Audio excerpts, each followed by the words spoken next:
Hello you beautiful people, and welcome back to Let's Play Warhammer 40k Inquisitor Prophecy in another episode. This time it is going to be, with our priority assignment of course, a little purge.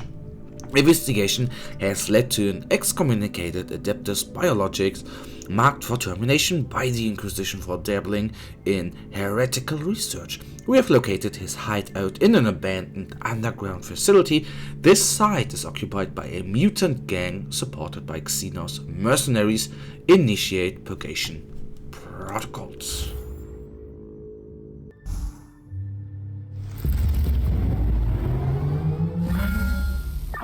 Thousand worlds, 100,000 walls. There is no respite. There is nowhere to hide. Across the galaxy, there is only war. Well, yes, in this grim, dark universe of the 40k timeline, of course, but actually in the old world, in the fantasy or Age of Sigma, whatever you want to call it, there is only war as well. So actually, into which direction we go does not matter at all. In every direction there are plenty of enemies we need to kill. I'm surprised weren't these Drukhari enemies, so we have Drukhari forces mixed with some Astra militarium units. That is very weird, and honestly I think I have not yet encountered,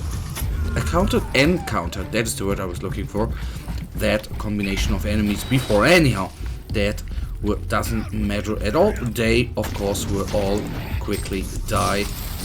Overall weaker, well, hopefully weaker enemies, since the Drukhari forces are not the most, at least the standard units are not the most well, damage taking units, but it's actually with every enemy here as I can think of. Okay, on it goes, taking those. Oh, there's a renegade commander. That was the one who was summoning all those ugly turrets right here. Okay, good.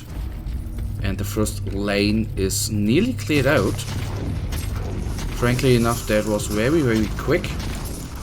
That brings me to the thought that there might be a ugly unit waiting for us, a Kronos for example, which is with this character, or I assume with every Inquisitor we can play, a bigger, well, not problem, let's deactivate the minimap there, not big problem, but a, well, more time consuming task than killing a horde of gobblers, for example, which is, well, a couple of shots with our AoE damage, and AoE damage doing done, yes, gun, and then we are through. So, okay, taking those things with me, we have a nice little pickup radius for gold, not for gold, for credits and items. That of course is very neat.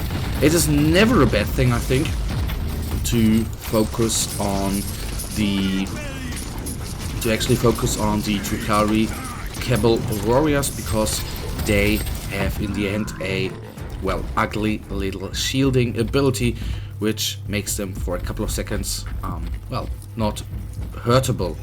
That of course is never a good thing. Okay, this is a more ugly group because we have overall 3 Ogrins and a rocket launcher, which might be, what the hell was that? Did you see him teleport? And I already see on the right side we have a bigger kite. Okay, that is what I was talking about. We have a little Kronos or Talus right there, which of course is a little, well, which needs a little bit, what the heck? I can't form sentences right now, which of course needs a little bit of attention right now. The bad part is, of course, its bodyguards are not that easy to kill, and if we lose the big guy, then we are a little teensy bit in trouble here.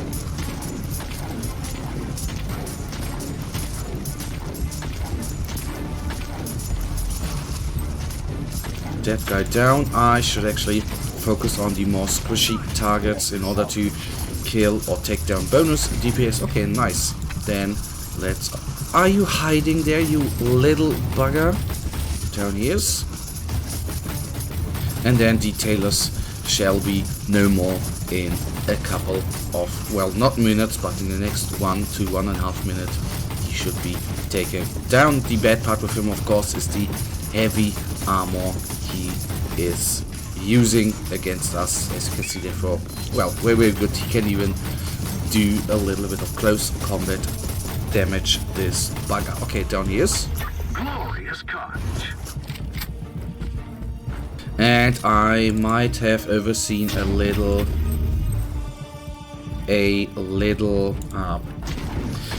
buff down there, but I'm going to maybe take it with me on the way out. So lane 1 is, so to say, down. That leads us to only having to clear out one more lane, and this is damage that would have been useful in the last battle in order to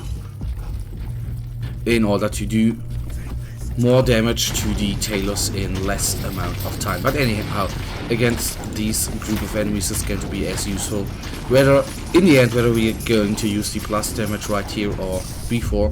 It's actually not that much of a time difference, although it is, of course, well, against the tailors more time intensive because you don't have the wait between the next couple of units. But anyhow, I think it was practically worth it right now. Okay, these guys gone. Let's see whether there is a little group hiding in here. Not a group, but one solo enemy. That is good for us because that means he is down quicker, and that is good for us. So I assume we have one more big room and then a little floor in front of us, so that shall be done quickly and should not supposed to be that much of damage. As you can see, the most standard enemies are the main enemies here, which are on the one hand very, very squishy because you can take them out with a couple of shots, and on the other hand they don't tend to do the largest plural, of course, largest amounts of damage to us.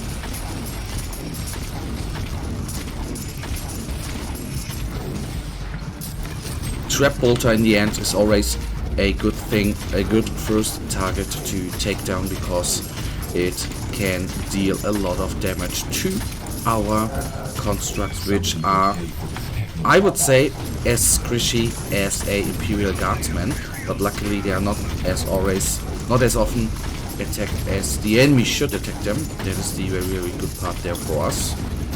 So I focused on the Incubus. Down it is. We have, luckily enough, not yet used a single inoculator. Well, overall, I guess we have enough of them to, you know, clear the stage here. I don't assume we are going to use all of them, but sometimes things can get very, very ugly if you, for example, oversee a charge of an enemy. That is, of course, very, very frustrating, especially like a Hellbrute, which can basically take you down with one charge. That, of course, is never a good thing. So everything is clear inside. That is good. And then we have one little floor, and we can expect a horde kind of enemy right there, I assume, because we have yet not seen the under 20 counter, unless I've ever seen one group in a different... You are no Astartes, but you can certainly fight, Inquisitor. So the last group is going to be a horde, so that means... or not. Okay, I thought we would be easy going right now, but these are just a real group of enemies. Fair enough. And then I'm intrigued how or whether there's going to be a debriefing or not. Give them death generously. My compliments. Not for that. That is our duty from the Holy Orders, I assume. Come on, game, please do me a favor and quickly load up. That, of course, would mean the absolute world to me. The raid was successful. The mutants and the Xenos mercenaries have been eliminated. The site turned out to be a chemical laboratorium that supplied forbidden and heretical substances to criminal elements in the system. Operation successful. Unfortunately, the rogue Adeptus Biologis has escaped, but we have been able to compile a noospheric profile on his whereabouts. It seems like that the Tukari Cabal has taken him to a decommissioned void facility, which they use as a hideout. And that, guys, right now leads us already to the end of this episode. And you know it, as usual, I really thank you for watching. If you guys actually do have enjoyed this episode, then please guys give me a thumbs up and subscribe, and hopefully I'll see you in the next episode. Until then, have a nice day, stay frosty, bye.